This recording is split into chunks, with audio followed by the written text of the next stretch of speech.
This episode we are sponsored by Buy Small Press Online. Do you want to tell them all about it, love? Do you want me to read that bit there? Go on. Do you want me to read it all? Buy Small Press Online is the brand new comics marketplace. Looking for a place to purchase the latest in what small press has to offer? Or are you a creator looking to build an online store? Then this site is just right for you. Head over to buysmallpress.com/lakes and start exploring today. So it's a brand new website. Aaron behind Fairspark Books, Little Heroes Comics, has created this website. Essentially, it's Etsy, but focused on small press comic creators. Much cheaper. Versus hardly any money has to go. Yeah. To the website, so that as a creator, you're keeping a majority of the pennies. Yeah, which is good. Yeah, very easy to use and very easy to navigate. Yeah. So if you're interested in signing up as a creator, get on there. But if you're just interested in finding some comics, because it can be hard to find small press comics in one place. And at the minute, we can't go out and do a comic show. No, so you're not going to find. I mean, all these people.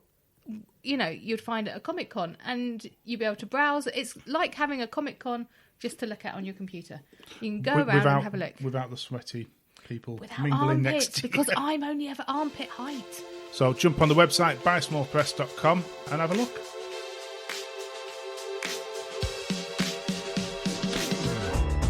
Put away your umbrellas. Get out your mint cakes. Hike to your nearest chair. Pop in your headphones and get ready for the next episode of the Lakes International Comic Art Festival podcasts with your hosts, live from the Lakes, the practically perfect Nicole Bates, and don't get him angry, Ian Loxham. Hello and welcome to the Lakes International Comic Art Festival, episode 89. My name is Ian. And I'm Nikki. And we got the lurgy in this house. I was going to say, I've had the swab. I had the swab up my nose and down my throat yesterday. And the result was? Negative. Woo, woo, woo. It's just a cold, people. Just a cold, a flu-like basic man flu cold. Yeah, I've got man flu. And now I've got it. It's not the COVID, which is good. I didn't want it to be the COVID, but I had to be good. On this episode, we've just we've got Joe Glass, who we've just literally finished speaking to. Yes. And I feel like I was so down because I'm like, oh, I've got a cold. You've got a lurgy. We're all dying. Please talk. Joe, luckily, Joe talks and really gets on about his he was really project. positive, which was good. And it's like, thank you, Joe. Thank you, Joe. I don't have to say much.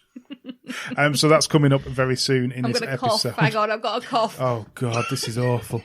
We're all right. We're all right. Oh, everything's falling over now. This episode as well, we've also got Pete and Mike at it again. I don't know why with a new series called do this? The Yakapedia. Oh, God, it's going to go on forever. You thought the other one was long enough. Yeah, this is how many letters in the alphabet. This has no end. No one's ever got to the end of an encyclopedia. The best thing about this, however, is the music, which you will hear down the line. There's a new theme tune for this segment. No wonder you got the lurgy. It's amazing. It's pure class and skill. I should have been a rocker. Sure it's pure. I don't think rocker was what went through my mind when I watched you do it. What was it then? It was like, do I phone the people now to take you away? Take me away. Right. Let's get on to a review. We've just got the one this week. Yes. Which you're going to take the lead on. I know, right? It's a worry in itself, isn't it? This one's been a long time coming. This is Barking by Lucy Sullivan. Yes, we wanted it in our handies. Yeah, it's hard to read digitally because it's. I don't like digital anyway. I don't get the soul. No, some are the lighter ones. It's easy to flick through. Yeah. But this has got much more to it than... It's one you have to hold. Hold. It's a holding one. A holding one. No, you know what I mean? Like some you have to have in your hands. Like I say, I don't get on with digital stuff as well because I'm ancient. But I wanted this in my hands. So it's in my hand. It's in your hands now. It's in my hands. Do you want to do the bump? I will. First of all. I'll try not to cough to death in it. Alex Otto is having a very bad day, easily her worst so far. A year since they fished her friend's body from the river, she finds herself hounded, haunted and driven to the brink. Caught in a situation she can't explain, Alex is handed over to the professionals and sectioned. Left alone in a labyrinthine system with her delusions running wild, Barking is a tale of grief, madness and the ghosts that haunt us. So this book was originally on Unbound, which then issues of Unbound, things altered. But luckily, you had funding from the Arts Council, and also the Lakes Festival helped as well, which is superb. Yeah. And it just shows what the Arts Council and the Lakes can do to get these books out there. It's not been the only one they've helped fund, so it's superb. Yeah, definitely. I'm gonna cough again. Oh gosh, this is fine. They said I was fine. The government said I was fine. If the government says you're fine, keep on working. So give us an overview then. Right. Well, I'm just going to say now, Lucy's style of art, as she's taught us directly, as she has taught us directly, and which we can't do, let's be honest, is absolutely amazing. It suits this story so well as well, because basically this woman's mind is unraveling. She is going to the darkest places a person could go to in their mind, and her work, because it's how it's done, because it's carbon paper, isn't it? And there's a flow to it, and there's no control, well. Is possibly because of we've seen the way she does it. Yeah, and there's no editing. I think that's probably the best way of putting it. So things are crossed out, things are there. You know, which is part of Alex's mind going. Well, that's fair. You do in your mind. You think, you say something, and it's like, no, don't say that. Yeah, you cross it out yourself in your own mind in the way you're talking. Exactly, and that comes across on this, and the fact that she's haunted. Her friend dies. She was supposed to meet her that afternoon, and she dies. She doesn't get there in time. And there's all this kind of like. She's conflicted. She's guilty. She wasn't really wanting to meet her friend, but she did, she was late and this happens. She blames herself. She loses her mind, basically. The depression, the guilt and everything drags her down. She's haunted by her friend. The actual ending of it, I won't spoil it, but you just go, oh God, it's just... how she's got herself in this position to what was the actual facts is quite scary. It's very human. And the system she goes into as well, it doesn't care about her as an individual within the system. She is lost. There's horrible people within there, from nurses and other patients. It's an absolute nightmare of a book like that for the person. There you go, stick that on the cover. It's a nightmare of a book. Thumbs up, Lucy. You know what I mean?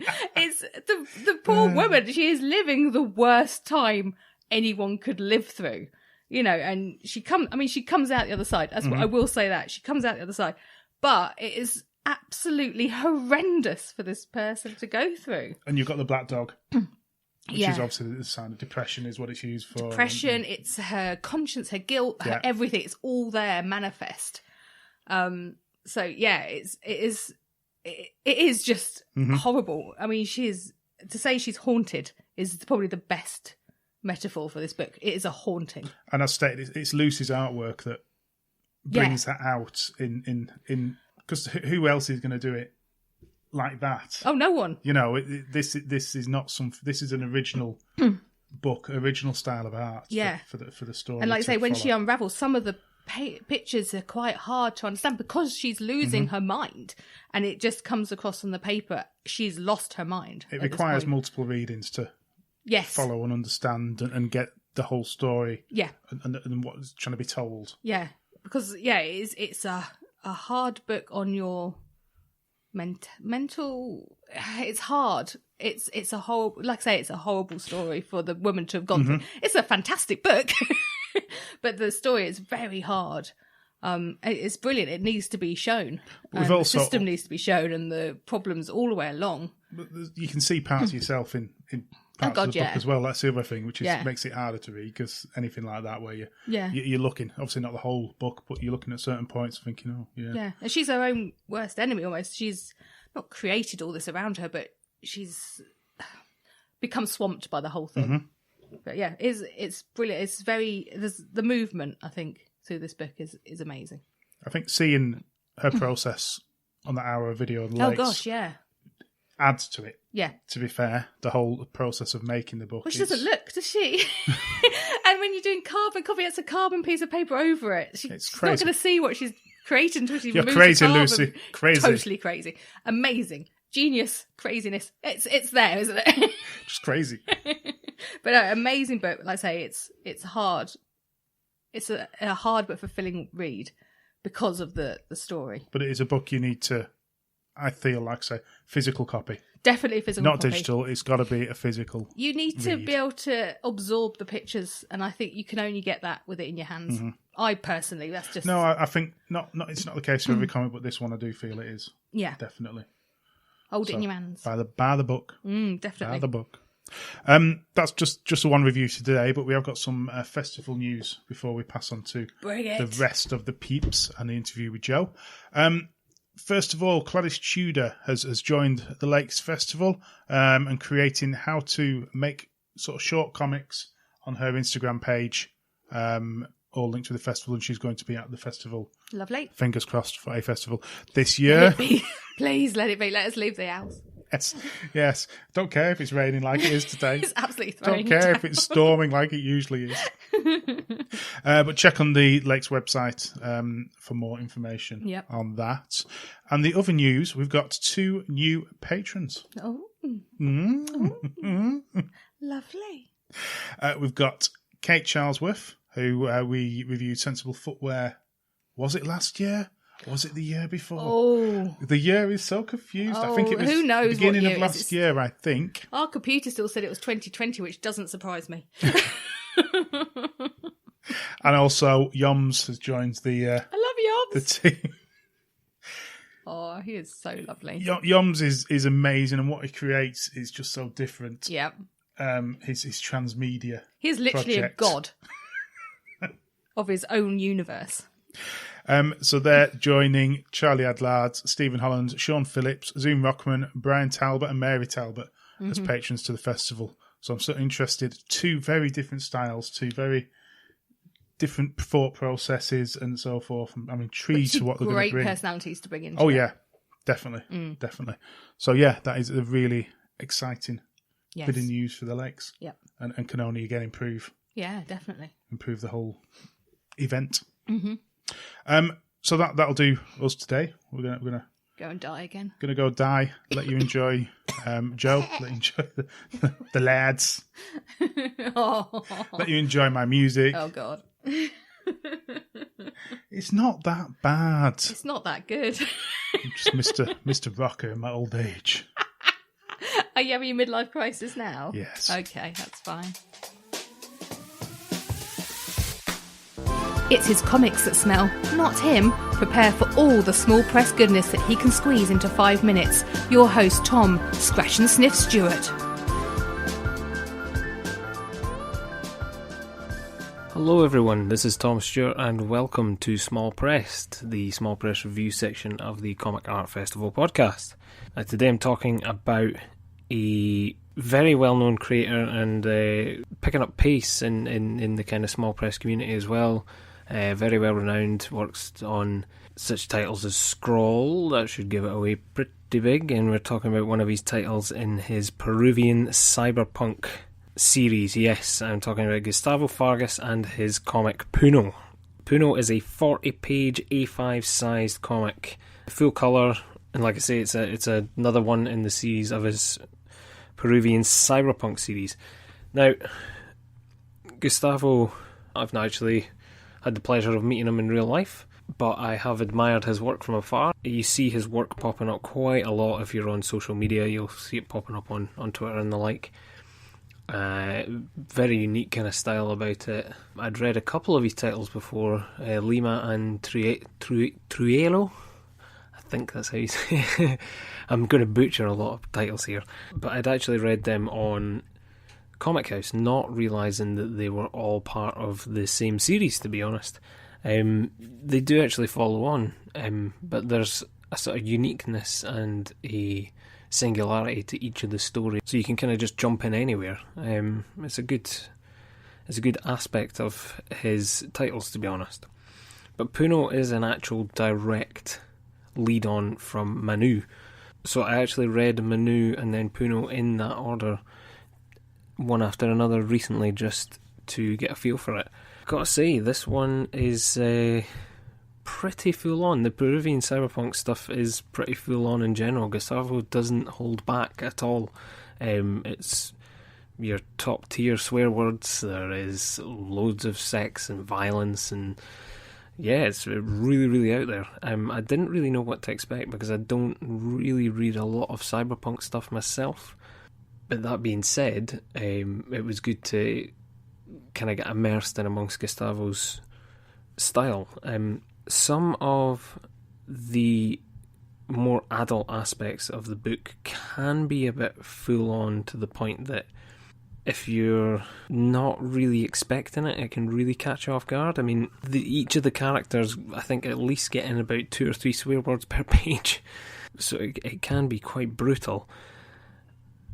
But I think there's a good sort of brutal aspect to it that makes the story. It's kind of letting you know that no one is safe within these pages. The story really goes down some dark routes. There's a lot of gangland violence. There's a lot of sort of conspiracies and governments trying to track down people. There's robotic animals and mind control within the animals. There's a lot of fist fights and everything. It's really mad. But the thing that really strikes me about PUNO that I kind of didn't notice as much with the other titles is I think there's been a real focus on colouring this.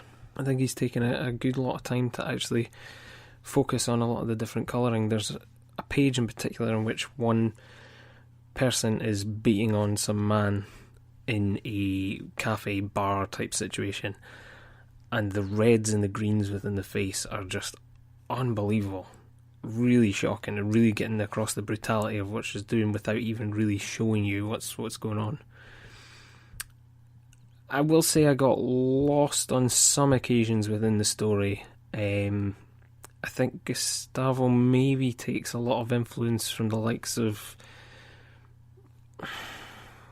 Grant Morrison, that kind of ilk, a bit kind of not so much straight narrative, really messing about with the story and going different places and introducing different characters in and out quite quickly, and it sometimes can get a wee bit convoluted and a wee bit manic in places that you can get a bit lost. But if you stick following the sort of main characters and sticking with the names, which he does a good job of highlighting throughout it, you should be able to follow it quite well. There is some different pages that are laid out in ways that it can be sometimes hard for the eye to follow. They're usually followed up by these beautiful splash pages or something that really just kind of brings you back into the action. It's a comic series, but it's this one in particular, called PUNO. It's a comic that you really have to pay attention to understand what's going on. But I think it warrants a couple more reads that way as well. And I felt like I wanted to go back and read it. I didn't feel like I had to, but I wanted to kind of fill in the spaces, follow the story along, and then go back and sort of fill in the gaps in between that I'd maybe missed along the way. It's a really a big attack on the senses in some respects. Like I say, the colouring aspect of this one is intense, but coupled with the fact of what is actually happening in intense, colourful scenes, the dialogue and everything, and the way in which the pace moves along, it can be really daunting. Yeah, it's quite an experience actually reading through these. He's got a nice sense of experimentation. I don't think he really sticks to one panel structure per se. There's a couple that turn up throughout it that sort of very similar pages that have appeared throughout the series. One in particular is that he'll take sort of half an image at the bottom, half of the page, and then sort of extend that picture up throughout the back of the panels at the ones above, which works quite effectively. He uses that throughout each one of them, but uses it probably less in PUNO than he does in the rest. There's a couple of splash pages within this one that are just trippy as anything. If you're up for a bit of hyper-violence and something a bit more shocking, and a good sort of trippy, surreal, cyberpunk narrative, then give PUNO a shot, definitely. But like I say, get a lot of concentration about you before you go into it. There's some nice character pages at the back as well, of which Gustaffo details out what he was thinking when he was drawing the characters and whatnot, which I quite like. I like a wee bit of process at the end to let you know what was going on.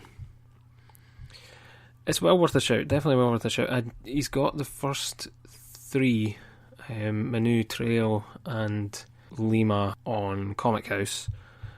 But if you go to GustafoVargas.bigcartel.com, so that's GustafoVargas.bigcartel.com, you'll be able to find all his comics there, and also be sure to follow him at Gustaffo Vargas on Twitter and Instagram at Gustaffo Vargas TATAJE. You'll be able to find him on Twitter and Instagram there. But like I say, incredible artwork, really twisty and turny story. So he's not doing anything sort of box standard. Really sort of pushing the boat out on what can be done narrative wise. Really interesting stuff. I really look forward to getting into this. It's a really nice, really good cyberpunk story. I'm sitting sort of quietly contemplating this as I'm talking about it. So it's definitely had an effect of some sort. And I just want to tell you about a couple of Kickstarters. So Matt Greaves has a Kickstarter launching on the 15th. So that'll be probably today when this comes out. It's Blatt Blatty, issue 1 by Matt Greaves. That looks to be a sort of one-man anthology, all these different stories. If you're into sort of your underground Fantagraphics looking comics, give that a look. Matt also does the Chip McFitz series that you might know him from, so give that a look on Kickstarter. That's Blatt issue 1. And also Simon L. Reed has his absurdist comic novella, he's calling it, upon Kickstarter at the minute. It's got 38 days to go at time of recording. It just needs a little push over the line. It's called Oven by Simon L. Reed. It just looks insane. That's pretty full on as well, to be honest. But it's just like he says on the ad, an absurd comic about the impact of ovens on people of small towns. Absurd, surreal, something. So check that out. That's Oven on Kickstarter. And that's it for Small Press this time. Reach for the shelves and read more comics. And I'll see you later. Bye for now. To get in touch, please go to Twitter and Instagram at ThatComicSmell. Thanks for listening.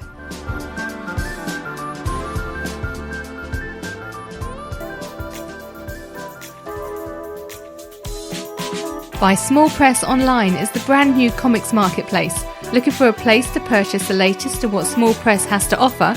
Are you a creator looking to build an online store? Then this site is just right for you. Head over to buysmallpress.com/lakes and start exploring today. Today we are joined by Joe Glass, creator of the Comicsology series The Pride, and a new Kickstarter currently ongoing. How are you doing, Joe? Yeah, I'm good. How are you? I'm good, thank you. We're both good, I think. Yeah. Bit snotty. Yes. I've had a test. I've had a test. We're all right. Safe. We're safe. You're not going to get COVID off us today. You probably won't remember, but we did meet once at MCM Manchester. Possibly the last one before it all lockdown. Happened. Yeah. I think. I get confused with which year we're in. I know, which right? MCM. Time has no meaning anymore. No. Right? So how's it been not doing cons the past year or so? Oh, rough. Literally, lockdown and the whole shutdown and everything came in just before what was going to be my first con of 2020, which was also going to be where I was launching Acceptable Losses, which was my last Kickstarter at that time. So it's been really not great. A massive chunk of income, which allows me to make comic books, has just disappeared. And unfortunately, I find that digital Comic Cons just do not replace it. No. Aside from it's lovely that they're doing them and great, and I'm very happy that they are doing them. But the social aspect of it isn't really there, in the same way that it is with a actual face-to-face Comic-Con. And I don't know, I just don't think I seem to sell very well as I do at a physical Comic-Con. So maybe I'm just a better in-person salesperson. I don't know. I don't think anyone does. But yeah, it's been rough. But also, I'm healthy, I'm alive, my family's healthy, so I can't really complain. Yeah. No, but you've definitely found that, haven't you? That you need to be on the floor selling your comics. Yeah, I'm not very good at pushing anyway on social media. But it's not the same if you can't explain what your comic's about directly. Exactly, yeah. You just don't get that care and that love that people, they want to buy your comics. Yeah, that's true. So what is it you enjoy in particular about Comic-Cons? Is it more the social aspect or the selling? It's not so much for selling, because I'm not a very hard salesperson. Like, I'm pretty, even though I'm saying like how I seem to sell better in person than I do digitally, it's still a case that I'm not a hard salesperson when I'm on the floor. Like, there are certain like people, particularly around the UK scene, who are like really hard salespeople. And they can be, and sometimes it can be really rough when you're sat next to them, kind of thing. But I do just love the energy of a Comic-Con. Like, I'm one of those rare comic creators who would happily do a Comic-Con every weekend. Like, I love being there. The energy and just all the people around, the awesome cosplay, just getting to see my colleagues who are making comics as well, and like that sort of creative energy which you sort of feeding each other that way. I just love it all. So yeah, it's hard to pin down like an exact thing which is my favorite part of a Comic-Con. I just love them. I just wish I could be at one. Yeah. How would you compare sort of MCM to, I don't know, for example, Thought Bubble? Because it seems such a different energy. Yeah, it totally is. There's the obvious thing that I would say that MCM's busier than Thought Bubble. Yeah. It's obviously a lot bigger. It's the other thing with MCM is it's so broad in its appeal. Like, it's obviously got a lot of people who are there for anime, a lot of people who are there for movie stuff. There's even a lot of people there for YouTube these days. So it's kind of like a much broader appeal geek culture celebration, whereas like Thought Bubble is very focused, and it's very focused on the artistic side of comics and the actual making of comics, and specifically comics. So they are both great shows with very different focuses, I think, and just one is a lot broader and one is just really more laser focused on the thing. In terms of like how well I do at them, I still technically do a lot better at MCM than I do at Thought Bubble. I think it's because a lot of my work is much more mainstream accessible and isn't very indie focused. Whereas like people who are doing like these wonderful like slice of life comics and things like that, I imagine probably do incredible at Thought Bubble, because like that is exactly what that kind of show is really built around. Fair comment. I don't think I can imagine sitting behind a desk MCM. It's crazy. That would scare me. Just walking around the floor's crazy. It's like if a fight. Anything, having a desk to sit behind actually makes it feel probably a little bit better, because at least you've got something between you. Yeah, because I'm armpit height and it's not great. So what were you reading when you were growing up then? Were you into comics at all? Yeah. I was into comics from a pretty young age. The books which really started getting me really addicted, like I was reading like Sonic the Comic and stuff, but the things which really got me addicted were American comics like X-Men. And then the time I really got into like fully, I have to get every single issue kind of thing, was Generation X. So that particular X-Men book, I just became utterly addicted, fell in love with all the characters. And that was the one series where I was like, I have to own all of it kind of thing. And that was really what started me off. So although like I've been sort of touching on comics here and there, for a while before, I always say that Generation X was the comic for me, you know? Okay. And what led you to start writing comics yourself then? It was a weirdly short and long journey. Like, short in the sense of like I knew immediately I wanted to make comics. Like I just like telling stories. So I was just like, oh, I want to make comics. I want to draw, do superheroes and things. Initially, I thought I wanted to be an artist. So I studied art quite a lot. I went at the time, but I really decided to make it my focus. I'd done my GCSEs and not done art. So I'd actually dropped art for 2 years. So I took it back up for my A-levels, thinking this will get me into being a comic artist. And that was actually where I discovered that I am terrible at sequential art. So that's where I sort of realized that, I also do English literature, and I'm really into like studying stories and the art of telling stories. And that was when I decided I'm going to be a writer, and I want to write comic books specifically. It's kind of, for a good chunk of my life, it was probably when I was around 13, 14, but I was like, I want to make these too. And it was around 16, 17 when I was just like, I'm a writer. That's what my position in this wonderful collaborative process is. Excellent. That's quite clear cut sort of process to get to, and because a lot of people really struggle, I feel, in some ways to find what they want to do. But that's really cool.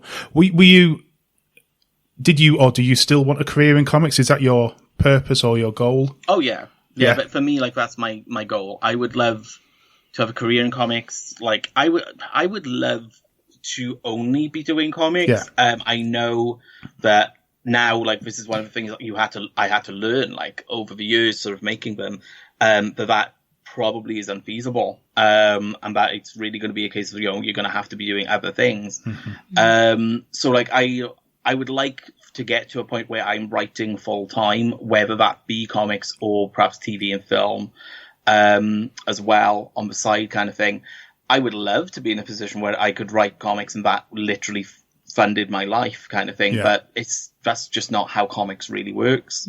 And I think, like, a lot of people who are, like, new getting into comics, it's a lesson I think is best to learn sooner rather than later. Like, it's incredibly unlikely that you're going to get rich off doing comics, or you're even going to get comfortable off doing comics. You will have to have something else on the go, whether that be a second job or whether it be like you write for other things, and comics is just one thing you write for. You have to kind of get into that pretty soon. For me, I'd be like, I'd love to write comics all the time. But I on the practical side of me, I know that it probably won't be the case. I'll probably write other things. I would like to get to a point where I don't need a day job, which I currently do, where I could be writing enough and getting enough from my writing that I don't need to do a side hustle job. But there you go. It is what it is. You got to do what you got to do. Like you say, there's many others in the same situation. Totally. You're not the only one now. So was The Pride your first sort of main series that you worked on? Sort of. Technically, there was another book which was came out around the same time. The Pride was the first sort of element of comics which I was writing. I was writing like scenes of the Pride when I was 15. And I was sort of developing those characters from those teenage years. But then I didn't actually pursue making comics until me and a few friends were making a book called Stiffs, which was a horror comedy set in the South Wales Valleys. And it was sort of loosely based on a friend of mine's MySpace blog at the time, where he had like this semi-fictional MySpace blog, which involved him and his friends, including myself, as zombie hunters in the valleys. And we sort of decided to like fully fictionalize it and make a comic book out of it. Me, him, Drew Davis, and PJ Montgomery, with the artist Gavin Mitchell. And it was around that time that they sort of saw me working on these little scenes and things, which were the Pride, the early sort of parts of the Pride, and really pushed me to make that as well. Which I kind of been sitting on it and just been like, I don't think anyone wants this. This is just for me. I need this, so I'm just going to write it for my own sort of fun. And they pushed me to do that. So ultimately, the Pride and Stiffs wound up coming out at the same time. We managed to get Gav to draw the first issue of Pride as well. So he did the first two issues, the first issue of both books. But we kind of that's why after issue 2, which Gav also drew, of the Pride, we sort of got to a point where it was just like, you know what, you should focus on stiffs, and it's fine. I'll find other artists to work with on the Pride. And then that's with the sort of the Pride season 1 being made by like a community of artists, sort of kick-started from. But yeah, technically the Pride is in a way one of my earliest books, but it technically came out at the same time as another book I was co-writing with others. What was your goal then with the Pride? Once you realised, this was a project that you wanted to get out there and people were interested, what were you wanting to achieve? Obviously, with being an LGBTQ superhero comic. Well, the core part of the Pride, like, which is like pretty, explicitly stated pretty much in the story itself, is that it's about creating better representation. Now, obviously, in the structure of the story itself, it's obviously about Fabman wanting to create a team of LGBTQ superheroes to show that LGBTQ superheroes can be more than just a joke, can be more than just, the sidekick, and can be the heroes of their own story, etc. In the sort of metatextual view of like what I kind of hoped the series would do was that it was just upping the visibility of us, because in a meta sense, that is exactly what gay characters were like in comic books, mainstream superhero comic books at that time. They generally were only gay or lesbian. You had very few, certainly no trans characters almost at that time. And bi characters, if they were any, were only the one thing, and that was like an untrustworthy villain or something like that. So it was kind of a case of just like, I want to sort of expand that and show a bit more of the LGBTQ community, and just have something where people could see themselves explicitly as well, where it wouldn't be a metaphor or an analogy like, say, the X-Men mutants are, where it could be like explicitly, no, these are queer people. They just happen to be superheroes and doing superheroic things and having a superhero adventure. But yeah, that was kind of the main goal, to have that. There was also kind of like a side goal of doing it in such a way that it was accessible to straight readers, and have them maybe consider things which they've been just waving off as that's a gay issue, or like that's about lesbians, it doesn't involve me.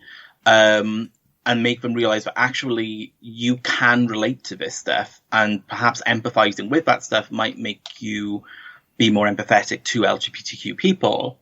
And that was amazingly, like, that is apparently panned out, because like we had a lot of people coming back and forth to the table who weren't queer themselves, even knew someone who was queer, or maybe just genuinely didn't feel like they had anyone queer in their life, but loved the book and just genuinely saying things to me like, oh, I'd never thought of it from that sort of point of view before. So yeah, I think I kind of got it. But yeah, that was kind of like what the general goal was to be there for the LGBTQ community, but also to show the LGBTQ community in a better light than it had been. I think what annoys me when we've talked about this ourselves, and when a big company, I'm going to use Marvel as an example, I'm not going to use any specific examples, puts in a gay character, lesbian, whatever, they seem to use it as a marketing tool rather than just character development or a standard character story arc. It seems like it's there to sell, which doesn't seem right to me. It should just be an everyday occurrence, a standard character. That's that character. It feels weird. Yeah, certainly. I think it's got a lot better in recent years. But it's not it's certainly in the past been how they've done things. Like for me, like the big one is always the wedding of North Star. And like that was done as such a big issue. Like I think it was like an extra sized issue. It was a wraparound cover. It got like mainstream press coverage and everything. And they made such a big deal out of it. But like I barely remember the relationship of North Star and his husband, Kyle Jinatu, up until that point. I think like Kyle had maybe appeared once or twice in the background, maybe, and maybe had like a couple of on-screen, on-panel sort of instances. And then next thing you know, like, oh, they're getting married. And I was a bit like, well, as much as I am all for celebrating what at that time was a fairly recent thing, gay marriage becoming legal, etc., in this really great concept, it was kind of a case of like they were solely there for that plot to do that, and then afterwards the plot shifted, focused on other people, and North Star and Kyle kind of slowly sort of vanished into the background. And it's the same thing which happens again and again. Like a few years before that, you had Annalie in New X-Men at the time, sort of coming out just after the then death of Northstar, because this is comics. And he kind of then comes out, has that little coming out moment, and like it felt like that was all the writers at that time could think of what to do with him. Because he then becomes just a background character again. And you don't see him until nearly a dozen issues later, I think, when a new writer and artist came on and made him like one of the core parts of the team. So it does, for years, it was a case of like when queer characters were introduced, they were there to tell a special story. And then they would go. Or if not go entirely, like that aspect of themselves would get pushed back. Yeah. So it's always kind of been a shame. That was like one of the reasons like the Pride sort of came about, was like to make characters where you couldn't push that back. Like, you know, there was no hiding that Fabman is a gay man. There's no hiding the fact that, you know, you've got a drag queen on this team. You know, it's just a case of making it incredibly visible. So how can, in your opinion, we can improve LGBTQ in comics as a whole? What do we need to do? Just include them. Yeah. just include them. Like I said, we are a lot better now than we used to be, and you see queer characters popping up almost everywhere, kind of thing. Like, I mean, like, to take a really great example, like Immortal Hulk at the moment has a trans character in, and they've really handled it very well. Similarly, Guardians of the Galaxy, which Al Ewing's also writing, is probably the queerest book Marvel's putting out right now. With like, and they've just revealed like a whole new lineup for the team, starting in March or May, I want to say, something like that. And it's like a load of queer characters all in one book, which is awesome. It is a little bit of a shame that they've all got to be in one book, otherwise they ain't going to get seen. It would be nice if we saw the queer characters across a bunch of books. I mean, like, you've got books with upwards of 9 characters in there, like at least one of them should be queer. So it's just a case of just include them. I think the other thing is include queer creators. Like, going through these already, like how much of these are written by straight people? It's just like, we should include queer creators to tell their own stories and support them when we do that. Again, not to sort of rag on one particular company. And in one way, we've talked about how they've done things good. There's elements, but they've also done things bad. And that would be like when Sina Grace was writing Iceman, they finally had a gay writer writing the gay character and even allowed him to involve a gay story quite strongly in it, but then wouldn't support him in actually getting to an audience that would really appreciate that. And like, whenever he did try to sort of bring it out with queer media sort of interests, so like queer magazines, queer news sites, etc., he kind of got pushback for it from Marvel and be like, oh no, you should let our PR team do it. Well, your PR team ain't doing that. You know, they're not talking to queer people to let them know that, oh, by the way, we've made this book for you. You know? So it's include queer people would be a big part of it, and actually support them. I'd say is where we really need to see things getting better. I mean, it's crazy they don't, because at the end of the day, it's a bigger market, it's more money in the pocket, which is surely what everybody wants at the end of the day. You've generally got an audience there with a lot more disposable income, a lot who are very thirsty for seeing themselves in media. There is a huge gay audience for superhero content in general, like not just comic books, but also like the movies. But I would say that, like, generally there is an overall difficulty in converting superhero movie and TV show fans into superhero comic fans, which is a long and complex conversation in and of itself. But there's a huge aspect of that group that are queer, and they kind of prefer the shows, certainly the TV shows, more than the comics, because they actually feel like they're seen in those. Like, Supergirl is an incredibly queer TV show at times. There's a lot of LGBTQ content and characters. A lot of the CW shows are. And they don't get that in the comic books. If they then go and read a Supergirl comic book, you kind of don't see very many queer characters.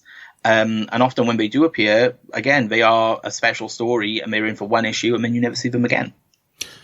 Yeah, I think TV is a bit more advanced in some ways. Which is so weird to say, because in theory, comic books don't have the restrictions that TV and film have. Like, you know, you could certainly say that movies haven't been great. And a lot of that comes from the fact that Hollywood isn't great with LGBTQ representation. There's a very old white cis man control of Hollywood, which still is reluctant to include LGBTQ people, which is surprising given how many of them are queer themselves. But comics don't have that. The main issue comics has is that it's a very straight environment. There's not that many LGBTQ people who have been included in the history and the background of the actual big companies of comics. And if they're not out there to help and support bring queer creatives' stories to light, then obviously that means that those queer creative stories are going to be either hidden or entirely working by themselves, and thus not getting that kind of platform. Now, obviously, when I say this, like, it's not to say that there haven't been queer people as part of like the major, like Marvel, DC, etc. editorial for years. They absolutely have, but there's not been a lot of it. And there's not been that sort of sense of, in those environments, they felt that they could bring that aspect of themselves into the things they were making and into the people they were working with.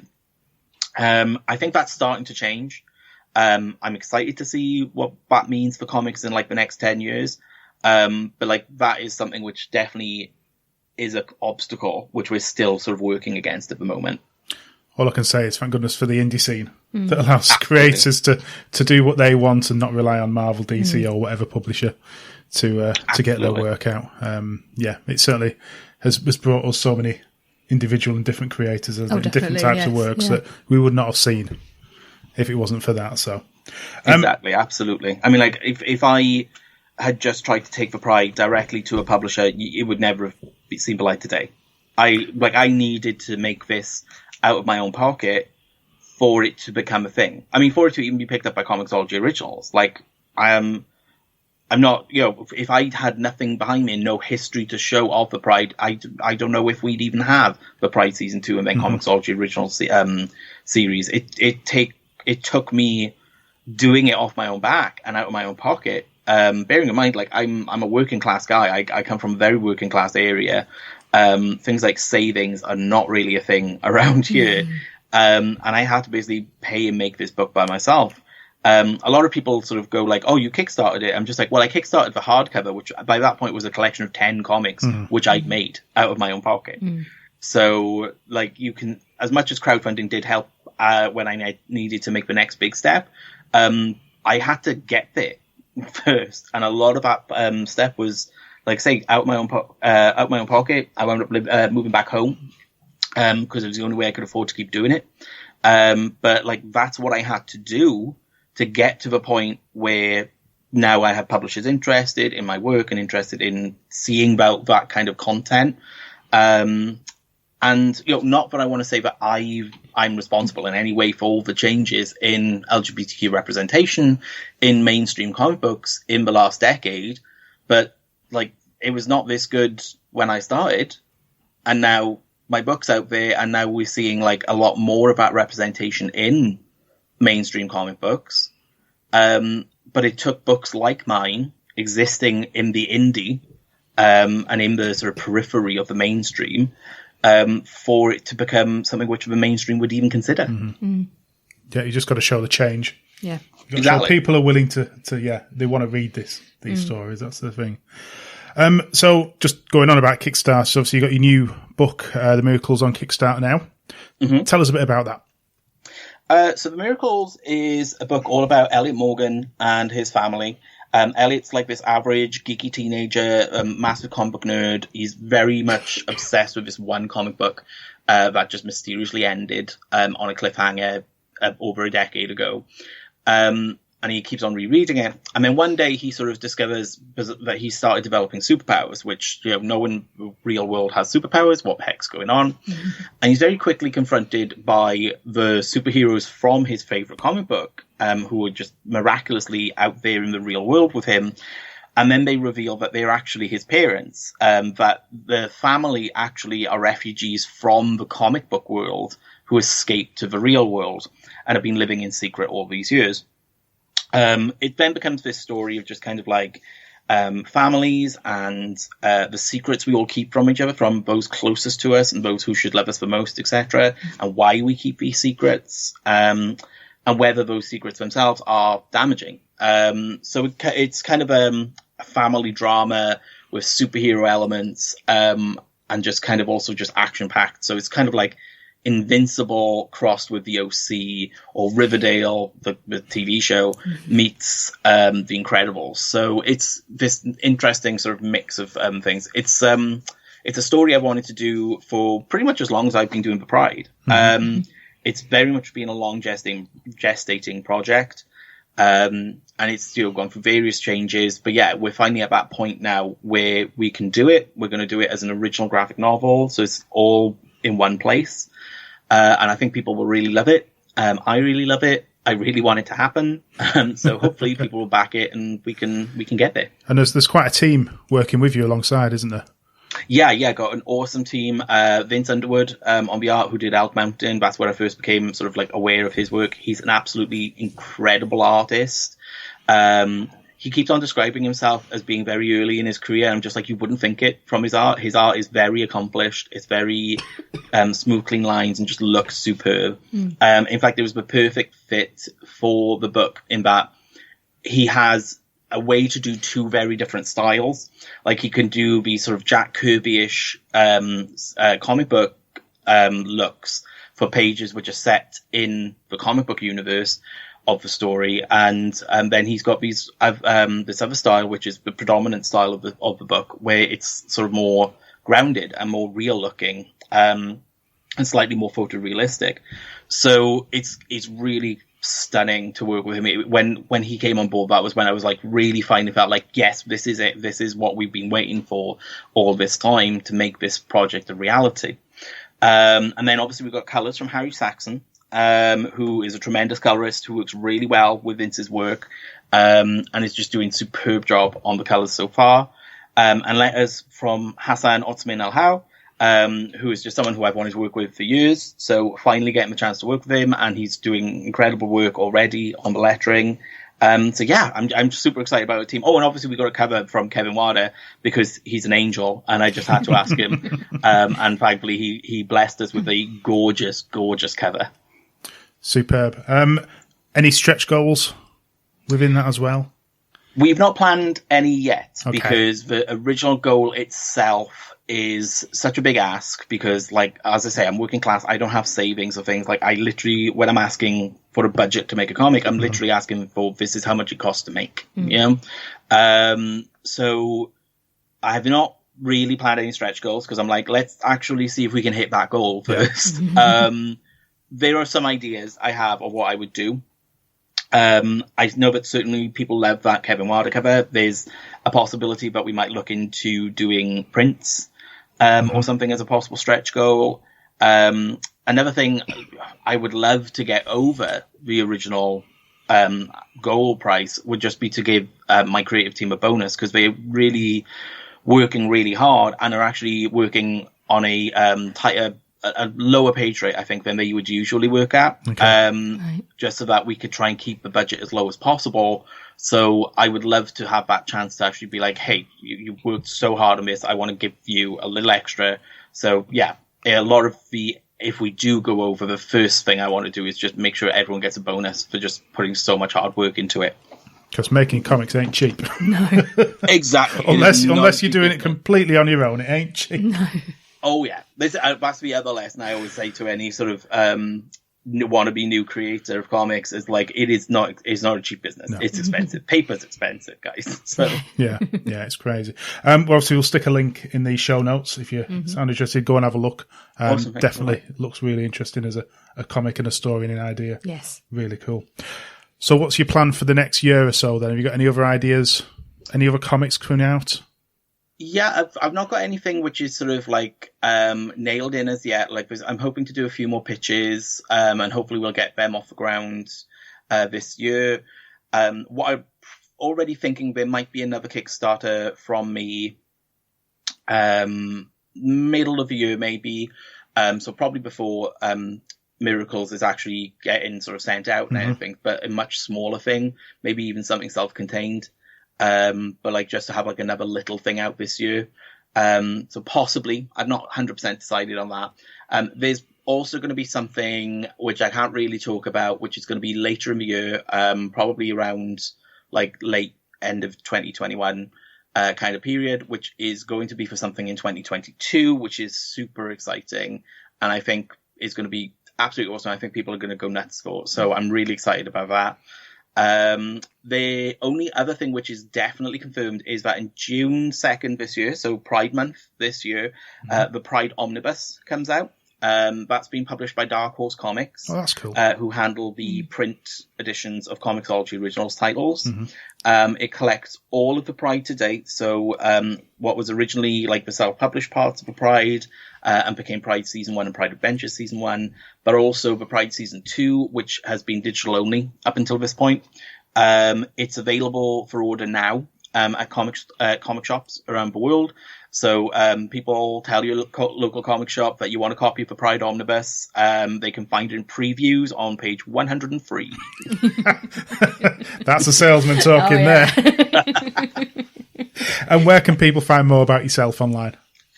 So I've got my website at joeglasscomics.co.uk. I'm also now on YouTube, Joe Glass Comics there as well.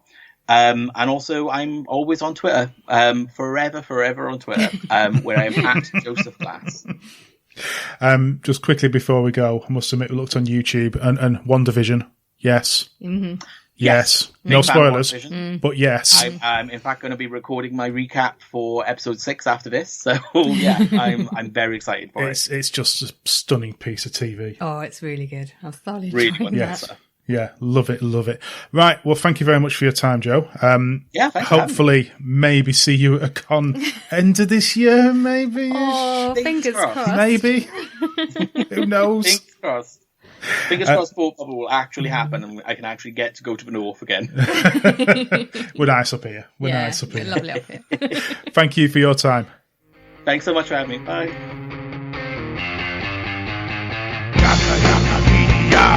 Yakapedia with my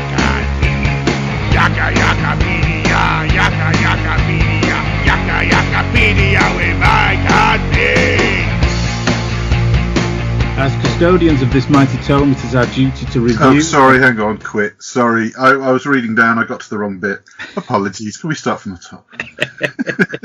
I've never had to say that before. We've got a semi-script. It's the first time we've had a script. Kiwi curse. Okay. How do? I'm Pete Taylor. And I'm Mike Williams. A little late to the podcast refresh, we have a new format. Mutter Downs will occasionally return, but we are now the creators and compilers of the Comic Yakapedia, a giant multi-volume encyclopedia that contains everything interesting about comics that is worth yakking about. And as custodians of this mighty tome, it's our duty to review, amend and correct its many hundreds of thousands of entries to ensure it remains the definitive library of comic lore and trivia. But we will also be requiring the help of you, our loyal podcast listeners, to keep the Yakapedia up to date and supply your own intriguing comics data. More on this at the end. And it's a hefty beast, isn't it, Pete? It certainly is. Sound effect time. And this week we need to basically put in our first new entry, and A is for Abnett. So we're joined by comic creator Mark Abnett. Hello, Mark. Kia ora. Hello, guys. Yeah, Mark. How's it going? Fantastic. So, the premier reason we have you on is because you've got an exciting new Kickstarter that's, we're about the midway point, aren't we now? Well, I think we're down to 17 days to go. It's my first Kickstarter, which is a bit of a... it's scary. It's absolutely terrifying. I didn't sleep for the first 3 days, to be honest. And the better half was very worried about me, and sitting up on the iPad tapping away at 3 a.m. in the morning while she's trying to get to sleep. And so we, in under a week, we have managed to get to 100%, but that doesn't mean anything in Kickstarter terms till the deal's done. And I've basically released issue 1 of a book called This Land. Now, we met, 2 years ago at Lakes International Comic Art Festival, and yes, wow, you were passionate about this then. I think I actually bought Schism off you. Yes. And I was umming and ahhing over This Land and didn't get back in time on the Sunday to see you. And I've been looking forward to this for 2 years now.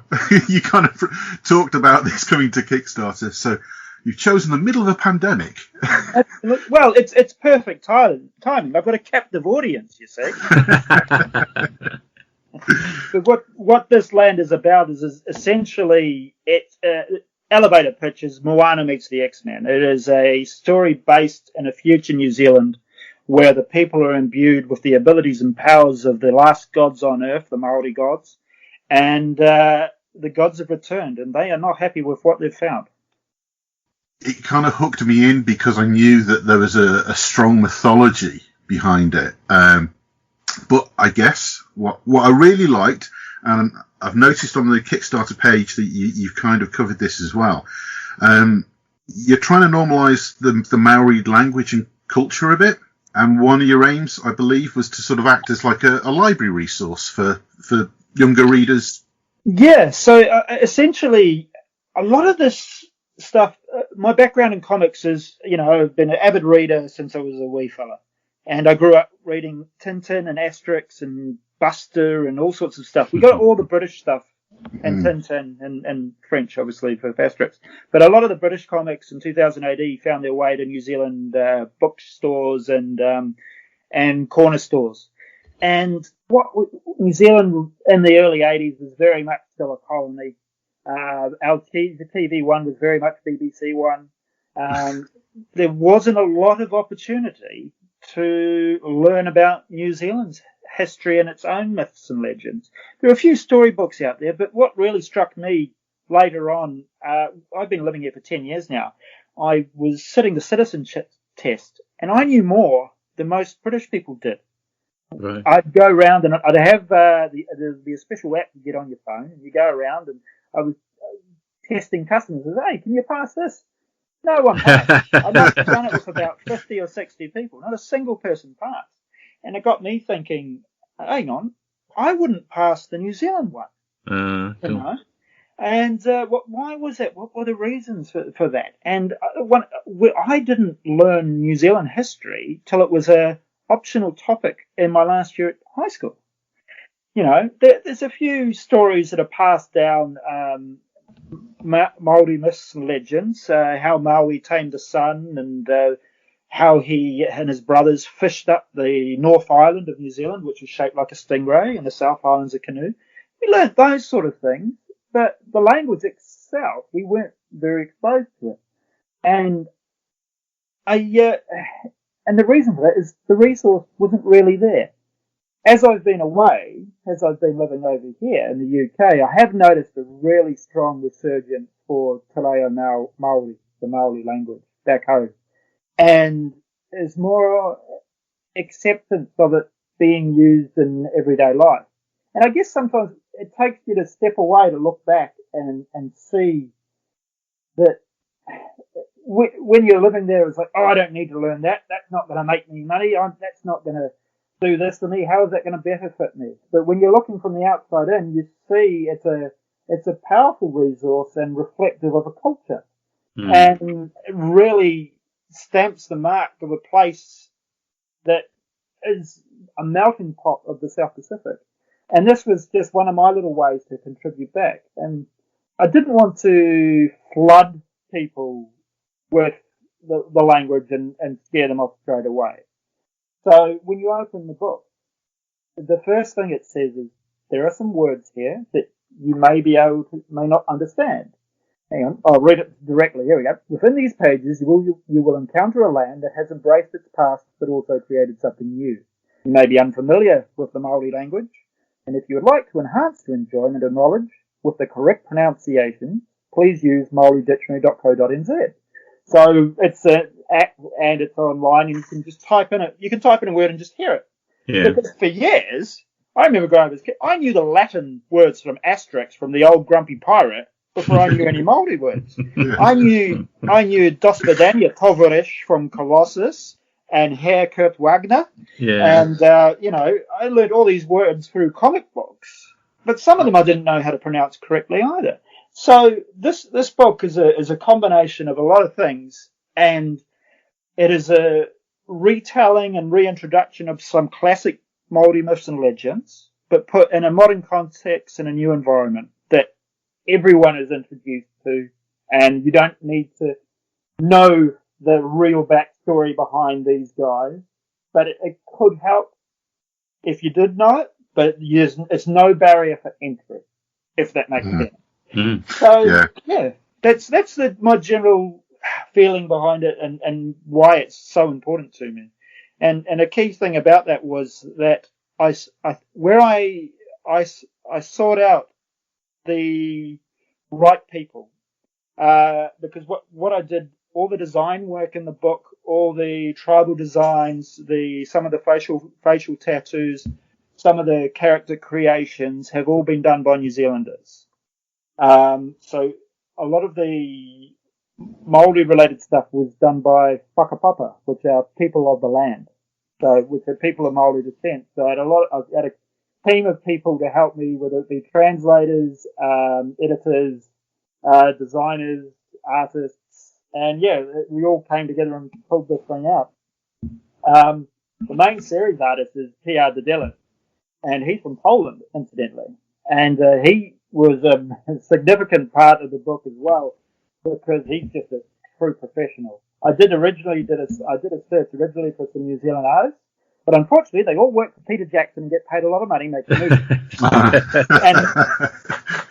and PR was very accommodating and the perfect style of a traditional cartooning manga fusion, and which is something that's very popular in New Zealand.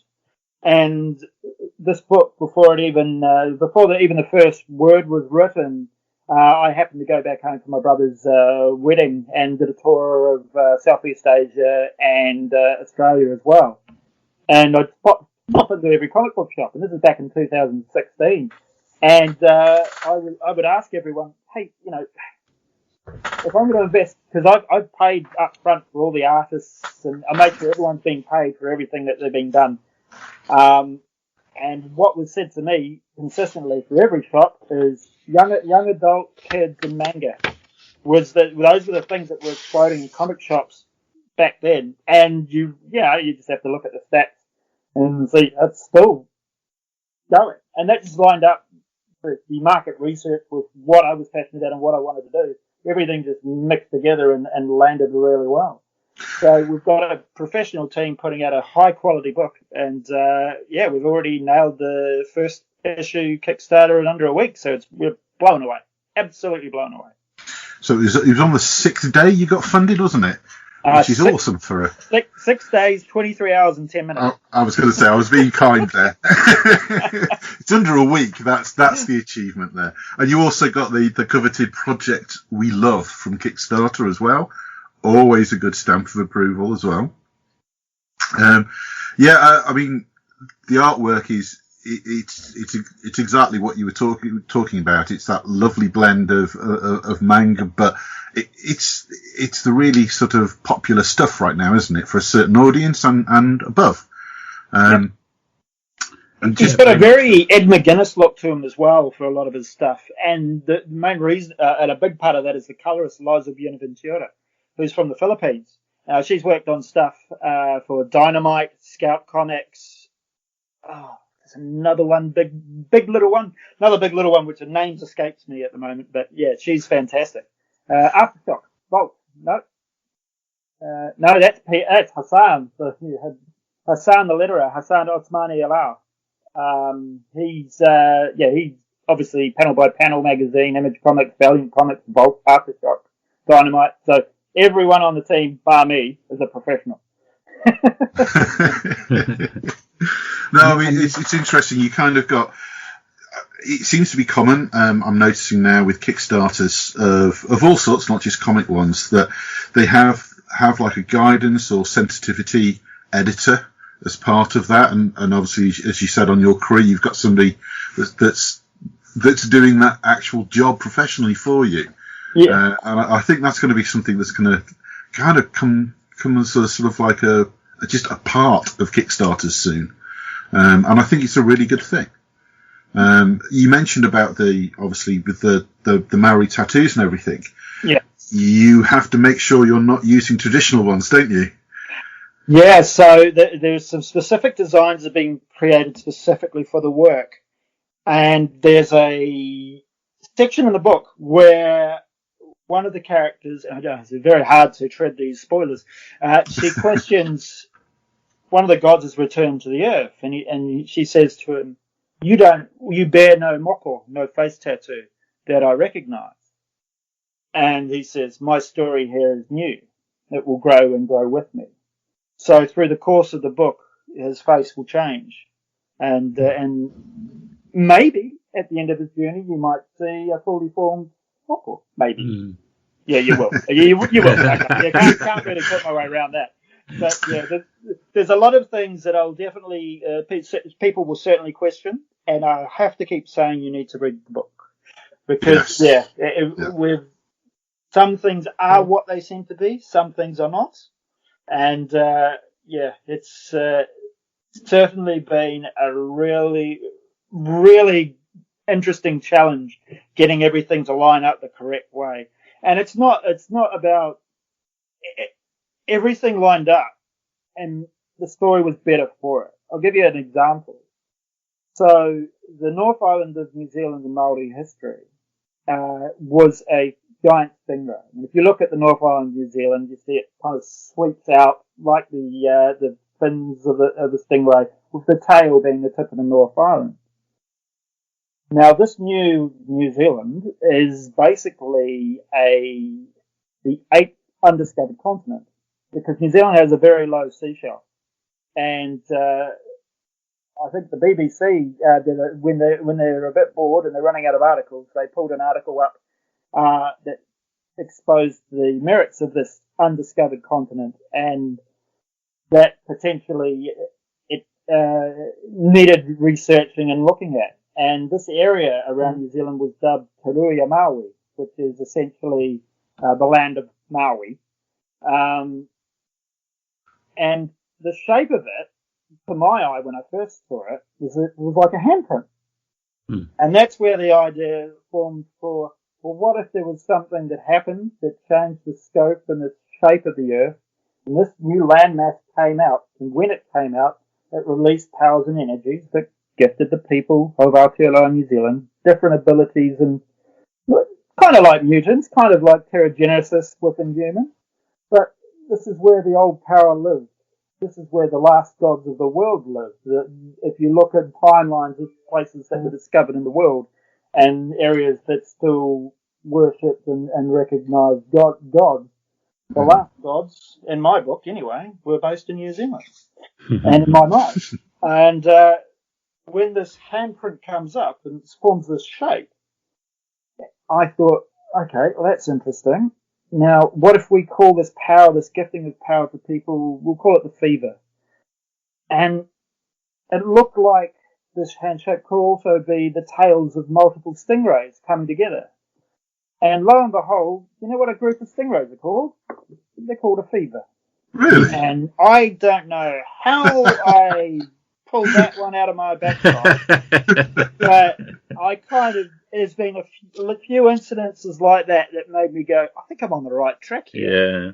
And, like a murder of crows, a fever of stingrays. Brilliant. And it's just, those are the things that get you excited as a writer, and you're trying to imagine these new worlds. And so much was falling back on what existed and what was previously there. And yeah, it just came together so well. That's so freaky. I mean, the Kickstarter's for issue 1 of 5.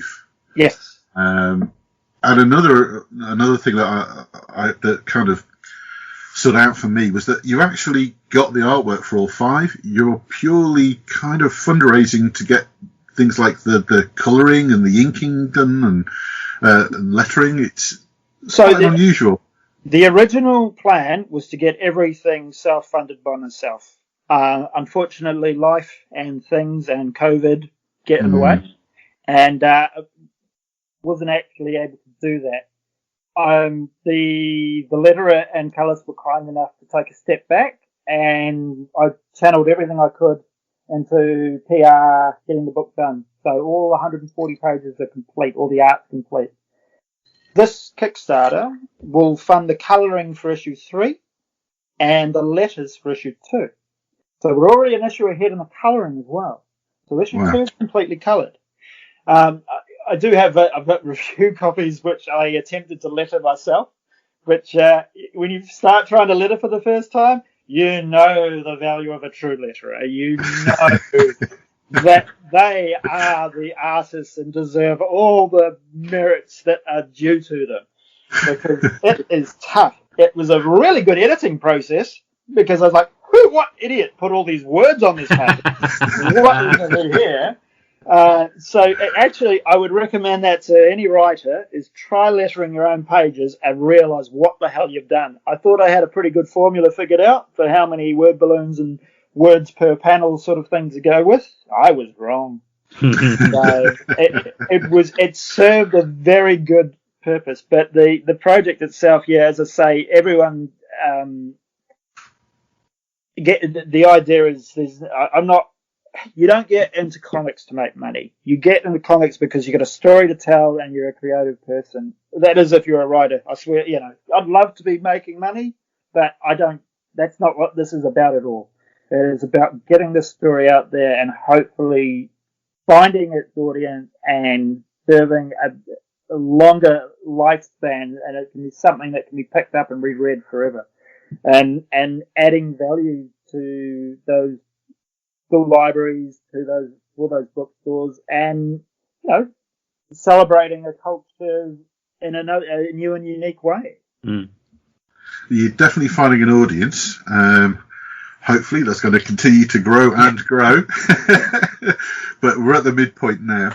Unfortunately, you are setting a bit of a precedence for comic Kickstarters for the future here. I don't know if you've noticed the rather wonderful animated trailer at the top, Pete. I think that's setting down a challenge.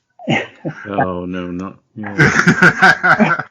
We went for the trailer at the top of the Kickstarter page. Yeah, we went for the deliberately wonky, self-filmed, we know it's wonky, but isn't it charming approach. Nothing wrong with wonky and charming. No.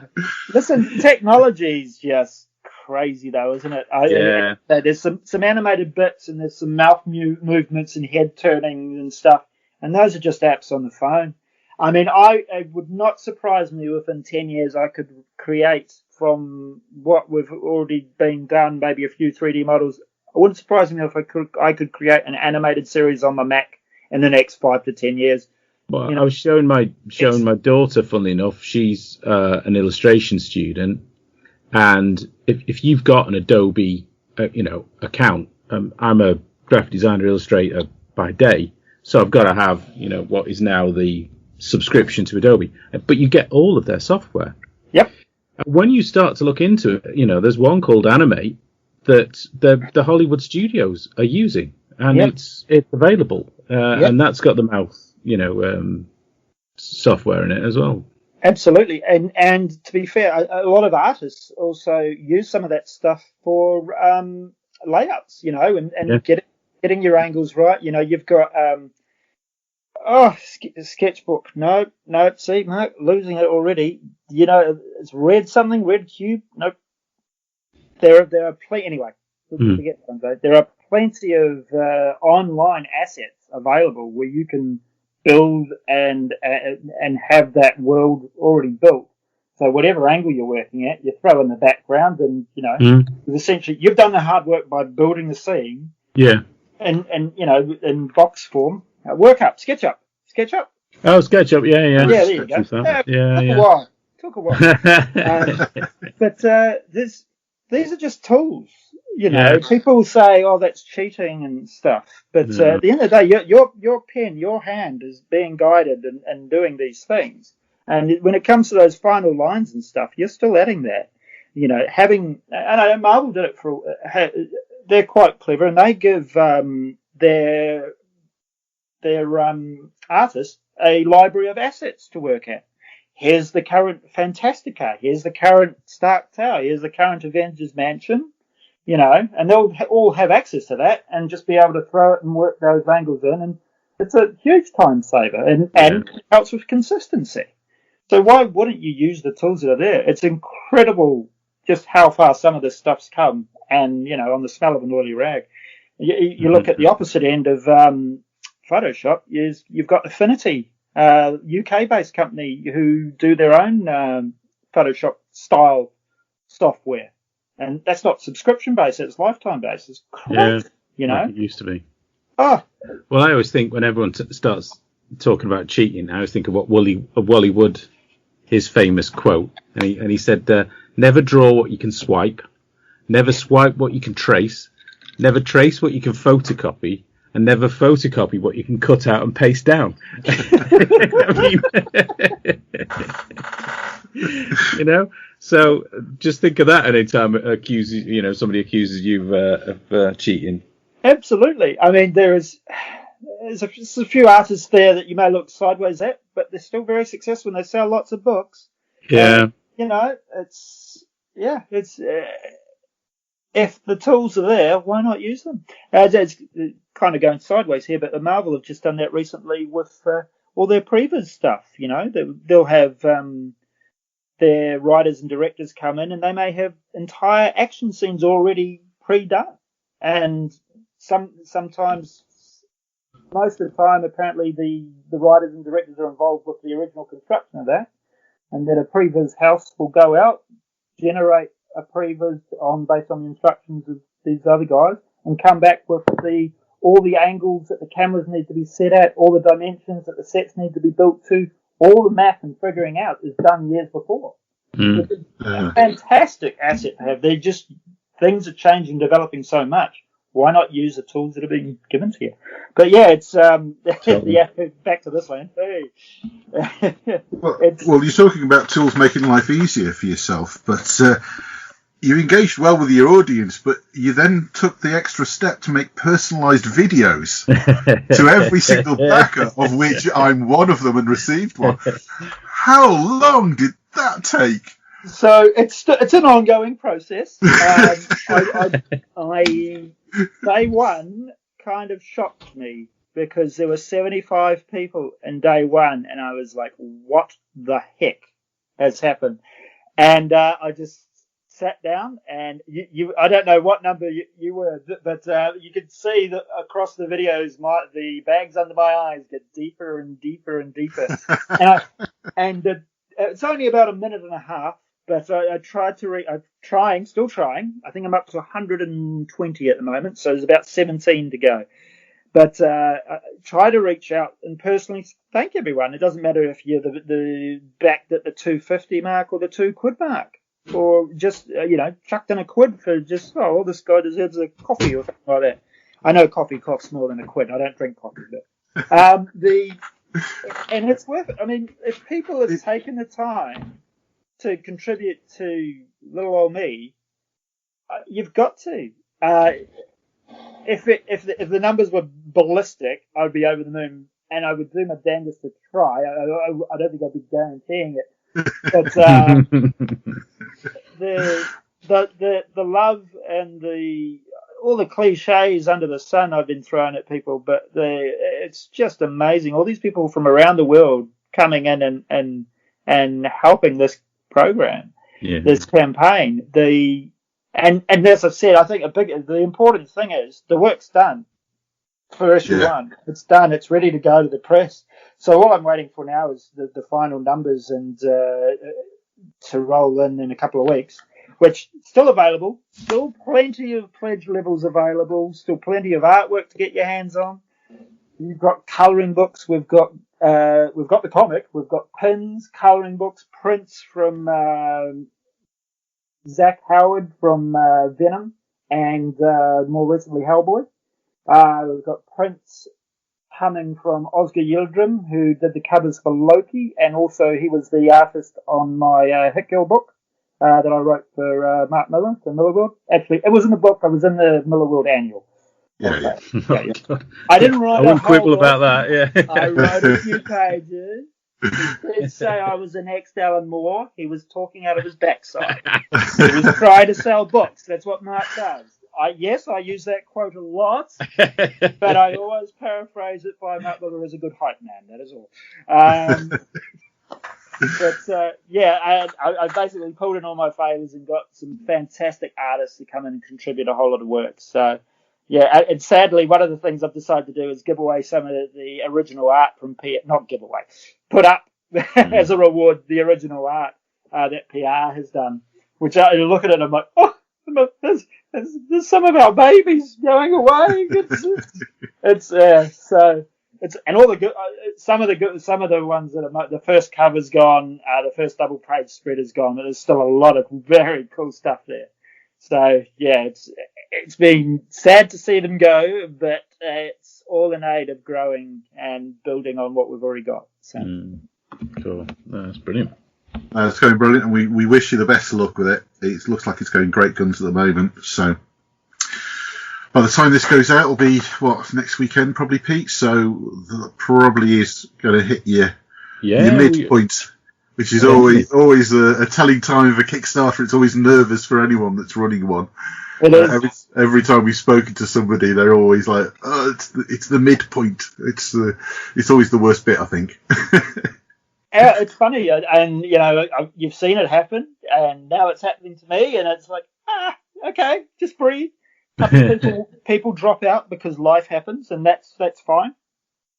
But there's plenty of people watching, which is good. It's being reviewed very well, and it's I'm just so excited to get into people's hands and hear back from everyone. And as I've said in all these little messages that I've sent, and definitely tried to personalise every one, trying to think up something different for all 130 people is crazy. But I cannot wait to hear back from them. And for people to let us know what they think, because and there's no such thing as bad feedback as well, because feedback's a blessing. So, it's really exciting at the moment. Because you've also got like a little bit of a preview, haven't you? Because you've got the completed artwork. Yeah. For the 5 issues. And luckily it doesn't spoil anything, which I was really happy with. It just worked out that way. The first 3 or 4 pages from every issue, there's an ash can available online, and it would be bit.ly, or lowercase, hyphen TLA in capitals, SHCAN. bit.ly TL ashcan, and you've got to get the casing right, because the short links are really weird like that, and you'll go to a crazy website. But yeah, I've put that up for free online, and everyone can see the first 3 or 4 pages from every chapter, and you'll even see some of my horrific lettering. So, the evidence is still out there, is it? Yeah. No, that's awesome. Thank you very much. That's going to be our first entry then, our first new entry to the Yakapedia, and hopefully you're going to stick around, Mark. I'll be around. Well, we've got an important job for you next, haven't we, Pete? Oh, of course. My first update in the comics Yakapedia is in the G section, the Genre World Cup, no less. Everyone thought we'd forgotten about it. Our little lockdown project that kept everyone occupied, that everyone was riveted to find out which of the genres would battle through to victory. It was one of the longest sections in the Yakapedia, almost as long as the entry on Jack Kirby, which is going some. But we need to find out the final results. So the honour of the final vote will go to Mark. Drum roll. The Comic Genre World Cup final was Crime versus Fantasy. Can you cast the deciding vote? There's no pressure, and I apologise to the other side, but my casting vote would be to fantasy. Fantasy. It encompasses so much. Well, it's pretty close, but it's actually not that close. I can see your screen from here, Pete. It's not close at all. That's how bad I am at maths. 70% of the votes have gone for fantasy. Wow. So fantasy is the shock winner. It was powerhousing through in the later stages of the Genre World Cup. It beat superhero, which we didn't think was possible. So we've ended up with perhaps what might be a shock result. I tend to think that, I mean, certainly and I've said it before, my comic pile at the moment definitely is crime and fantasy heavy over superheroes. Personally, I am reading a lot less, and through companies like Dark Horse and Image, I am reading more of the different genres. So maybe we've brought it to light and reflected this. Maybe not. Saying that, looking at my pile from my pull list, all sci-fi for some reason. Don't know how that happened.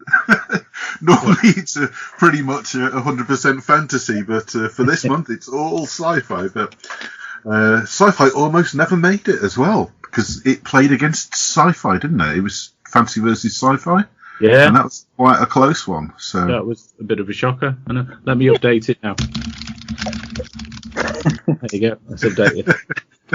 But you'll find probably a lot of elements of everything touches fantasy. So this is where fantasy becomes the dominant. Yeah, I think so. And I wonder if, the circumstances at the moment, kind of lead people to, and part of what I kind of wanted to discover, would there be changes to people's attraction to certain fantasies during certain periods? You mentioned before we started recording about a rise of nostalgia being something that would follow this kind of global event. So, is there possibility of connection with people returning to different genres? People tend to, I've read it a couple of times and it's been said by many people, the thing that you followed or read or watched when you were 12 years old, in your mind's eye, tends to be the thing that sticks with you for the rest of your life. So that's your best version of Batman, for example, when you were 12. Your best version of 2000 AD or X-Men or anything, or Doctor Who, for example, which I was spoiled. Basically, they played Doctor Who every day at 5 p.m, so I had to be on the couch and basically got to see all the Doctors at the same time growing up back home. But that's probably why fantasy. I mean, fantasy is eternal for a lot of people, I guess. From Lord of the Rings through to even Star Wars is sci-fi fantasy. It's very much so. I seem to remember making a half-hour argument it was a Western, but correct. Space Western. Yep. No, you're not wrong. Listen, as was Mandalorian, the Mandalorian is just Western, up and down, backwards and forth. Absolutely, yeah. And they say it. They openly admit it. We're rewatching that for the third time at the moment. It's amazing. I could just, every episode I could just watch over again straight away. And I mean, again, going back to what I said before, technology is just helping create more of these quality shows. They film most of that in the space called the volume, which is soundstage, which is all digital background. And it works on a video game engine. So everywhere the camera turned, the background would change its perspective. So it was always perfectly in line. Yeah. And the actors had things to work with instead of just a green screen. And it ended up being less work for them. It's incredible. I think Rebellion filmed a short film on that, on the volume. I think they've got one down in out of London at Pinewood now. Really? Cool. Well, they're filming a couple of Star Wars TV series down there. Yeah. Doctor Strange is being filmed there. And yeah, Rebellion did a test run. I think they hired it for 3 days or something and did a little short film which is on online called Percival or Pence. Who's the Green Knight? Can't remember. It's Percival? Yeah, that's Percival, isn't it? Yeah. Yeah, so yeah, look it up online. It's really interesting. And the making of, and they show, we used the tools there and realised, they have ambitions to do their Mega City 1 TV series, and that sort of technology could help them do it, No, that's astounding. Mike, have you got an entry? There is another entry. Funnily enough, this one harks back to Mark's earlier comments about doing your own lettering. And I've got an entry for Clint Flicker. Now, the name Clint Flicker has been infamous to letterers and typographists since the standard for comic lettering became capitalised. And it became apparent that high volume and cheap printing sometimes made letters bleed into each other, especially when an I follows an L. So, the letter adage of don't name your character Clint Flicker came into usage basically due to the potential for obscenity. The message didn't always travel as far as the writers, though. I do actually have a couple of things that I can share with you on Twitter, actually, if I can bring them up. Some amazing examples. Those are some of my favourites here. Publishing houses did actually even have in-house rules against using these words, which some writers actually just saw as a challenge more than a ruling. Have you seen them on Twitter, Pete? I'm seeing them. I can see Marcus. What? Where should I be looking for? The Twitter chat group I set up. Oh, yeah. You'll have to look it on there. But a lot of them actually banned these. Dick Giordano edited his first DC book, Beware the Creeper, in '68. He insisted on getting the word flicker in the opening caption, simply to exert dominance over his editor. I think I've got the first appearance of Hawkeye as well. Yeah, here we go. That's the first appearance of Hawkeye.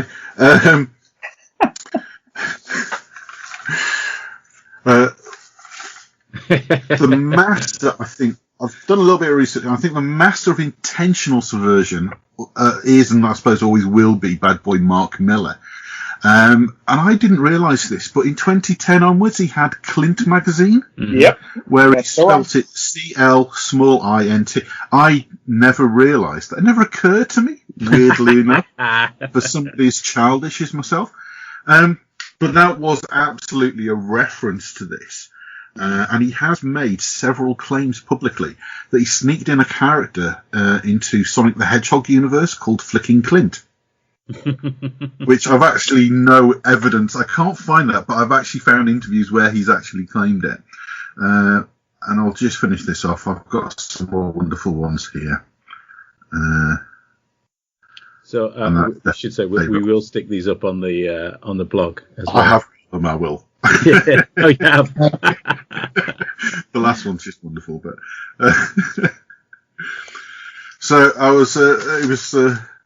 I think that came from me looking it up because you were talking about certain things last week to me, Pete. And it's all these little things you don't know about, all the different little ins and outs of jobs within. And I didn't know a lot about lettering. So I was quite amused when you brought it up, Mark. Doing your own lettering is not the way to go. Well, I do recommend everyone try it once and to see what the professionals and what the experts go through. And it certainly helped me refine and rethink the way I pace and structure panels. Yeah. I was reading, there was a big sale of the Marvel Masterworks at Christmas, and I bought a shed load. But one of the interesting things about them was the forewords that a lot of the writers, mainly the writers, would be preceding the tales with. And you get a lot of stories in them about, their first time they wrote or how they got into the business. And I think it was somebody like, David Anthony Kraft or Jerry Conway, one of them was talking about how when they got their first story, not only did they have to hand in a script, but they were then handed the artwork back and expected to do the lettering pass to basically show the letterer where they expected the placement of balloons to go. Oof. And the look on that they said, the look on my face, the editor absolutely knew that, so they took him through it and he just showed him how to place the balloons. But even for them, this disconnect between the job that they'd been given and the role that they had to play. I don't know if that happens now. Perhaps an older school writer might do a pass, but probably you would just trust the letterer to do that. I've seen a lot of layouts being presented with a PR, for example, went through and he would balloon in bright red. Great. Where it thinks, this is basically my suggestion. This is why I'm drawing. This is why I'm putting these panels this way, because you may, often there could be a disconnect between what the writer wants, even though you see something in your mind's eye. The artist could do that, but what you've done with your word balloons just doesn't work. And, character A being on the left side and then actually saying the first word and then flipping it round and all that sort of thing. So, it's certainly a process that anyone making comics should, at the very least, have a go at. Well, more and more artists are lettering their own stuff as well. Sean Phillips famously is somebody who, all of the design work, he's even got the colouring in-house now with his son doing it. It's a very cool family business. But, I tend to, and it's a favourite question of mine as well when I do get an artist on the podcast that I'm interviewing. I ask them when they letter. And I tend to letter at my pencil stage so I can still alter it in my inks because I want to double check that length of text isn't covering, or sometimes is covering that really annoying bit that I know is going to take ages to draw. So if I've got a very handy big balloon, I know I don't have to draw it. Most of the time I'm drawing my own stuff, so I can just have a word with the writer and sort it all out. But I do find that lettering at a certain stage really helps, you to absolutely nail down what is going where and what is viewable and that it flows properly. It's just as important as that traveling, making the eye travel through the page. The word balloons are as helpful. And they say in comics, show don't tell, but every now and then you get carried away with a bit of exposition and you need to be reined in and, pull it back a bit. I certainly, issue 2 was a challenge for me because there was some big reveals and quite a lot of world building going on, and said, hang on, I need to cut that out. Look at it. It's right there. Don't. Yeah, brilliant. No, are we going for another entry? Totally up to you. If you've got one, stick it in. I've not heard of this before. Let me see if you two gents have.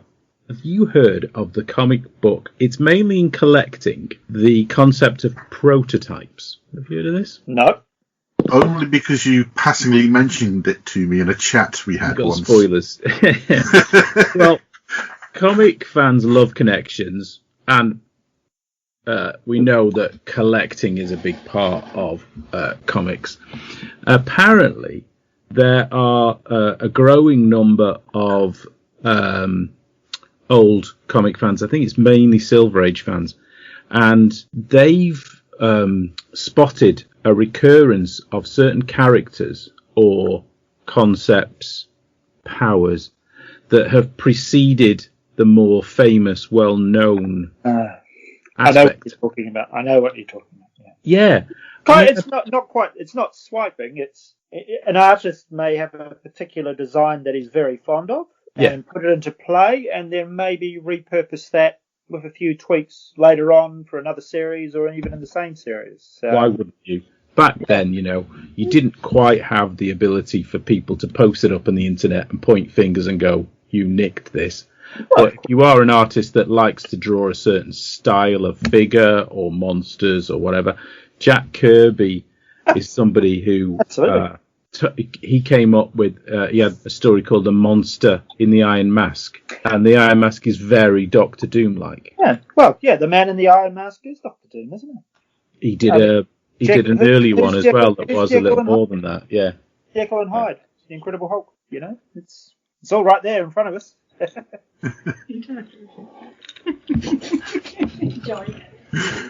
just to explain, Mark, Edit that I back. got caught out by the waitress service. Oh no, it is. It's become part of the podcast now. I think people expect the waitress service. So yeah, my good lady wife usually furnishes me with a few drinks along the way. But yeah, Jack Kirby drawing that kind of Doom-like figure on the man with the Iron Mask and the monster in the Iron Mask. He draws certain robots that have certain elements that look a little bit like his designs for Iron Man. There was one that I read about on Bleeding Cool. I think it was Mark Cypher wrote an article that first made me realise it had a name. And there's Marvel Tales 97, and there are two characters called Aunt May and Uncle Ben.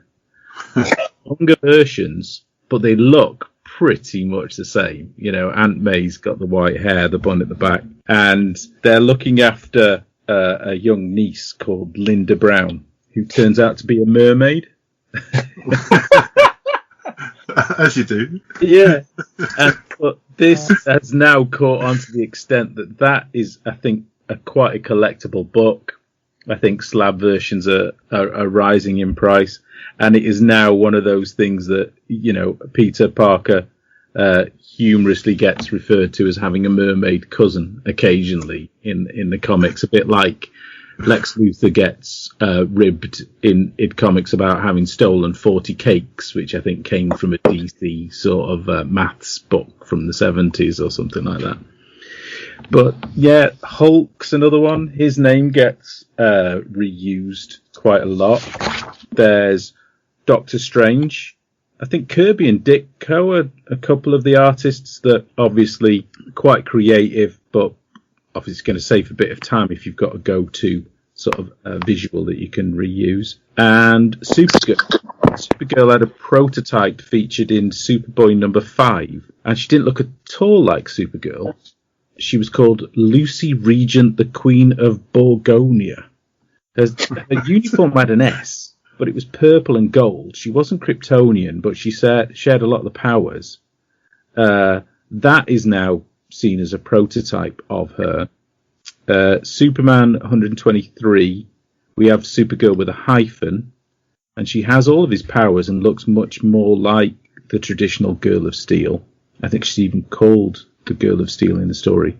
But because she doesn't return, and a slightly, I haven't read either of these, but there's a slightly different version of Supergirl who comes a year later without a hyphen, and she hangs around. The fact that this earlier Supergirl disappeared, she's now counted as a prototype as well.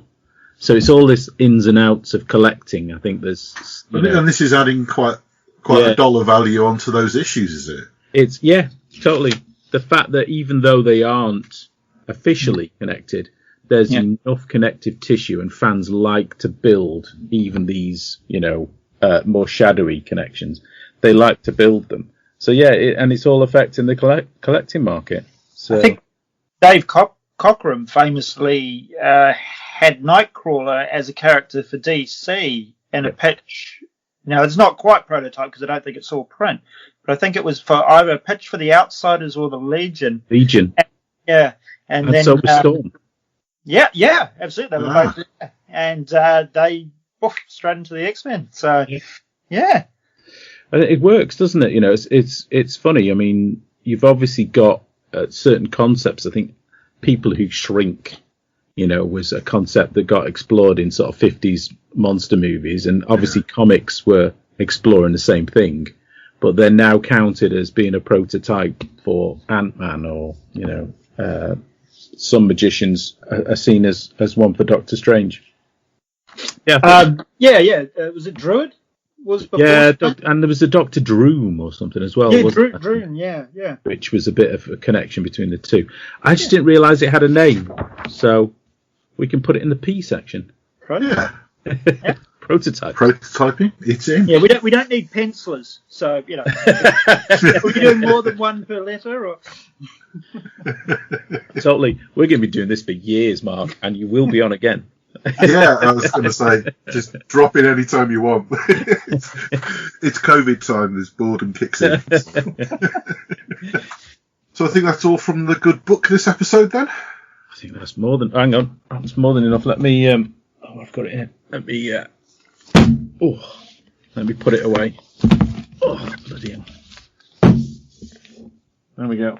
On the shelf. I think we need some sort of dimensional bookcase invented, Mike, so that we can just slot it into some sort of portal.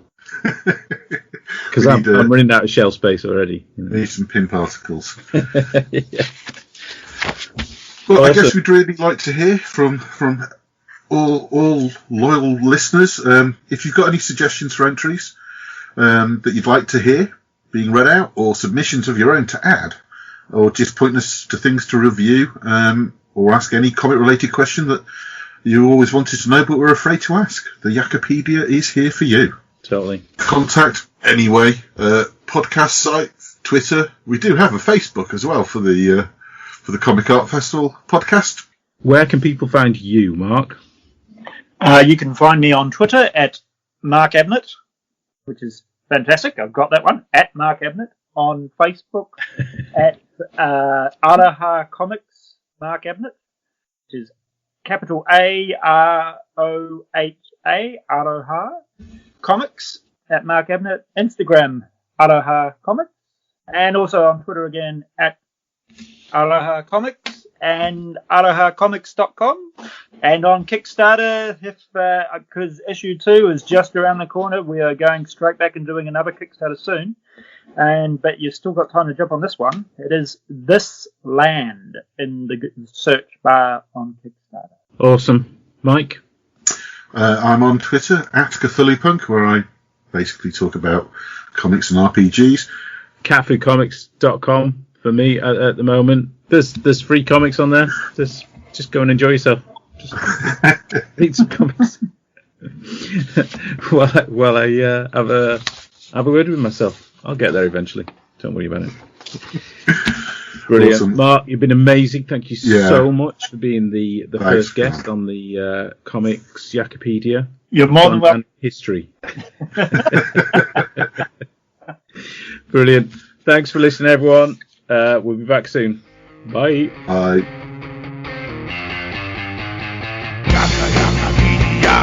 Yakapedia with my cat.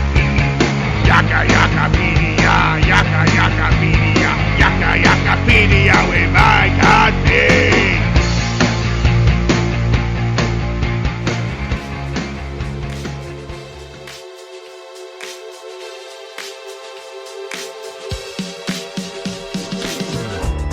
Thank you for listening to my dulcet tones and their northern ramblings.